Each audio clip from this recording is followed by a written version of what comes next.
नमस्कार, मेरा नाम है सुबोध शर्मा और आप देख रहे हैं कॉन्फ्लिक्ट एक्स। आज के इस वीडियो में हम लोग बात करेंगे भारत और यूएई के बारे में। इस साल 15 जुलाई वाले दिन अगर आपने ये फोटोग्राफ देखी होगी तो आपको याद होगा कि भारत और यूएई के बीच में एक इंटरेस्टिंग एमओयू साइन हुआ था और अब उस एमओयू के फल दिखने लगे हैं। आज भारत और यूएई ने एक लैंडमार्क ट्रांजैक्शन की है जहां पर क्रूड ऑयल का बिल लोकल करेंसी में सेटल किया गया है। नॉर्मली क्रूड ऑयल का बिल डॉलर में सेटल किया जाता था, लेकिन अब भारत और यूएई ने मिलकर पहली बार अपना क्रूड ऑयल का बिल लोकल करेंसीज में सेटल किया है। भारत की लोकल करेंसी रुपया और यूएई की लोकल करेंसी दिराम में ये बिल सेटल किया गया है। आप सभी को याद होगा 15 जुलाई वाले दिन जब प्रधानमंत्री मोदी यूएई पहुंचे थे तो भारत और यूएई के बीच में एक लोकल करेंसी सेटलमेंट जिसको एलसीएस कहा जा रहा है उसको लेकर एक एमओयू साइन किया गया था और ये पहला लैंडमार्क ट्रांजैक्शन है जहां पर इसका प्रयोग किया गया है। ये MOU basically central bank of UAE और भारत के रिजर्व बैंक ऑफ इंडिया के बीच में हुआ था, जिसके माध्यम से दोनों देश अपनी लोकल करेंसी में ट्रेड कर सकते हैं और अगर उनके पास में सरप्लस मनी बचता है तो वो कॉर्पोरेट बॉन्ड्स खरीद सकते हैं या फिर एक दूसरे के देशों में इन्वेस्ट कर सकते हैं। अगर यही ट्रांजैक्शन भारत और यूएई डॉलर में करते तो इसमें समय थोड़ा ज्यादा लगता, साथ ही पैसे भी ज्यादा लगते।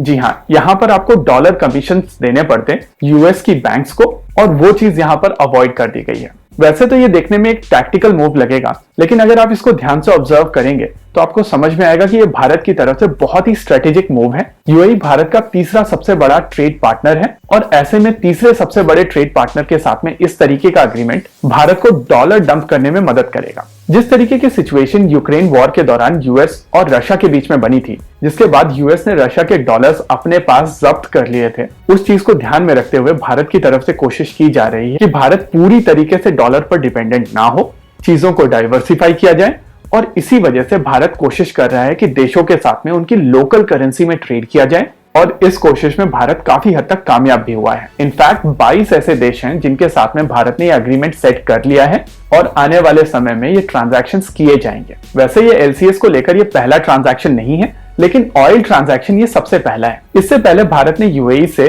लगभग 25 किलोग्राम गोल्ड खरीदा था और वहां पर भी बिल सेटल किया गया था लोकल करेंसी में। लेकिन ऑयल को लेकर हिस्टोरिकली डॉलर का प्रयोग किया जाता रहा है और ऐसे में अगर भारत और यूएई मिलकर पहली बार बिना डॉलर का प्रयोग किए बगैर ऑयल को ट्रांजैक्ट करते हैं तो ये यूएस के लिए एक अच्छी खबर नहीं है, लेकिन भारत और यूएई के लिए ये एक बहुत बड़ा मूव है।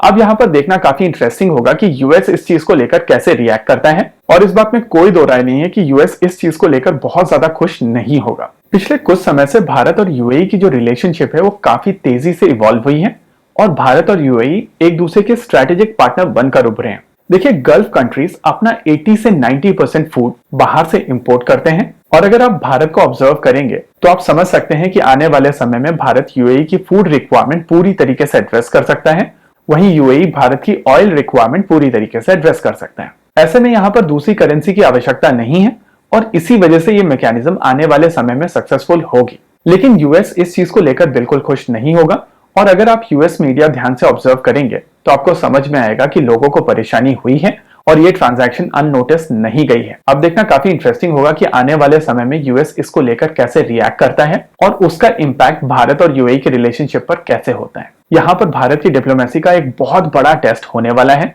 और इसी वजह से चीजें आने वाले समय में इंटरेस्टिंग होती चली जाएंगी। इसी के साथ आज के इस वीडियो में रखते हैं केवल इतना ही। वीडियो को अंत तक देखने के लिए धन्यवाद। देखते रहिए कॉन्फ्लिक्ट एक्स।